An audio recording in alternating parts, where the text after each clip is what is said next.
Hello বন্ধুরা, আমরা WhatsApp ব্যবহার করি। হোয়াটসঅ্যাপের কিছু গুরুত্বপূর্ণ টিপস আছে যা আমরা অনেক সময় জানি না। আমি আপনাদের সাথে আজ হোয়াটসঅ্যাপের ৩টি গুরুত্বপূর্ণ টিপস নিয়ে আলোচনা করব এবং আপনাদের দেখাবো এই গুরুত্বপূর্ণ টিপসগুলো। আশা করি এই গুরুত্বপূর্ণ টিপস আপনার অনেক কাজে লাগবে। তো চলুন দেখা যাক এই গুরুত্বপূর্ণ টিপসগুলা। প্রথমে আমরা হোয়াটসঅ্যাপে গেলাম। এখন আমরা অনেক সময় ছবি পাঠাই, যেমন কোনো ছবি পাঠাইতে হলে আমরা অনেক সময় দেখি ছবিটা ফেটে যায়। আমাদের অনেক সময় ছবি পাঠানোর পরে ছবিটা ফেটে যায়।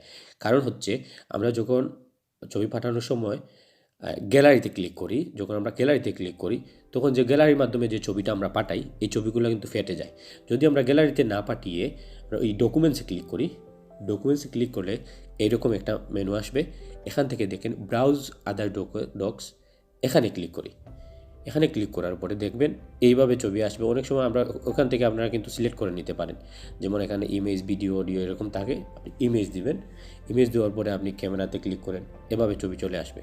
এই ছবিগুলো থেকে আপনার ইচ্ছামতো ছবি পাঠিয়ে দিবেন। দেখা যাবে অনেক ছবিটা আছে, এখানে আমি দেখাই, একটা আছে 3 MB ছবি। এই 3 MBর ছবিটা আমি পাঠাবো। সেন্ডে ক্লিক করলাম, আমি পাঠাচ্ছি না, আমি দেখাচ্ছি যে এখানে 3 MBর ছবি, 3.1 MBর ছবিটা কিন্তু যাচ্ছে। এই ছবিটা কিন্তু ফাটবে না, ওইখানে যে রিসিভ করবে সে একই ফরম্যাটে ছবিটা পাবে। কিন্তু আমরা যখন গ্যালারিতে পাঠাই তখন দেখা যায় ছবিগুলো ফেটে যায়, মাত্র 500 KB 300 KB হয়ে যায়। সুতরাং আমরা এই টিপসটা খুবই গুরুত্বপূর্ণ হবে আশা করি। এবং এখন চলুন আমরা দ্বিতীয় টিপসটি আপনাদের দেখাই। দ্বিতীয় টিপস, মনে করুন আমি অনেক সময় কাজে থাকি, অফিসে কাজ করি, আবার অনেক সময় আমার অফিসের বস আমাকে কল দেয়, আমার কোনো গার্লফ্রেন্ড আমাকে কল দেয়, বা আমার কোনো বয়ফ্রেন্ড আমাকে কল দেয়। কিন্তু সবসময় আমি এটা ধরতে পারি না, অনেক সময় আমি এটা গুরুত্ব দিই না। কারণ হচ্ছে অনেক মেসেজ আসে, বিভিন্ন গ্রুপ থেকে মেসেজ আসে, নোটিফিকেশন আসে, আমরা সময় খেয়াল করি না। এখন আমরা কিভাবে একটু গুরুত্বপূর্ণ বিষয়গুলো আমরা আলাদা আলাদা করে রাখবো। যেমন মনে করুন এখানে শিবলু, ওর সাথে আমার খুব জরুরি দরকার, ও কল দিলে যাতে আমি ওকে পাত্তা দিব, বা ওর সাথে কলগুলো আমি রিসিভ করব বা গুরুত্ব দেব, সেজন্য আমি এই নামের উপরে ক্লিক করলাম। ক্লিক করার পরে এখানে দেখুন আপনারা কাস্টম নোটিফিকেশন আছে, কাস্টম নোটিফিকেশনে ক্লিক করলাম। এই কাস্টম নোটিফিকেশনে আপনারা ক্লিক করলে দেখবেন এভাবে একটা পেজ আসবে, এখানে সাদা ইউজ কাস্টম নোটিফিকেশনে, এখানে ডটে ক্লিক করি, দেখা যাবে এভাবে একটা মেসেজ চলে আসবে। তখন আমরা এই পেজ থেকে নোটিফিকেশন টোন, এখানে আমরা ইচ্ছে করে হলেও, মনে করো শিপলু কল দিলে ফ্রাইডে, এভাবে একটা টোন দিবে, আমি সিলেক্ট করে রাখলাম। আবার কল নোটিফিকেশন আছে, এখানে দেখেন কল নোটিফিকেশন আছে, রিংটোন, চাইলে আপনারা রিংটোনও আলাদা করে রাখতে পারেন। যেমন এভাবে একটা আমি রিংটোন দিয়ে দিলাম, যাতে শিবলু যখন আমাকে কল দিবে তখন যাতে আমি মনে করি এই রিংটোনটা শুনেই যাতে বুঝতে পারি এটা শিবলুর কল।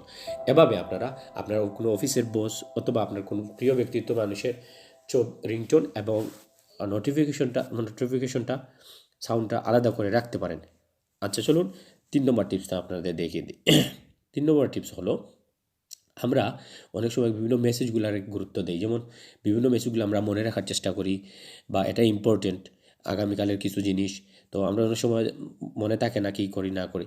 অনেক সময় আমরা এটা কী করতে পারি, সেভ করে রাখতে পারি। যেমন এই মেসেজটা আমার দরকার, এই মেসেজটা আমার দরকার, আবার মনে করুন এই মেসেজটা আমার দরকার।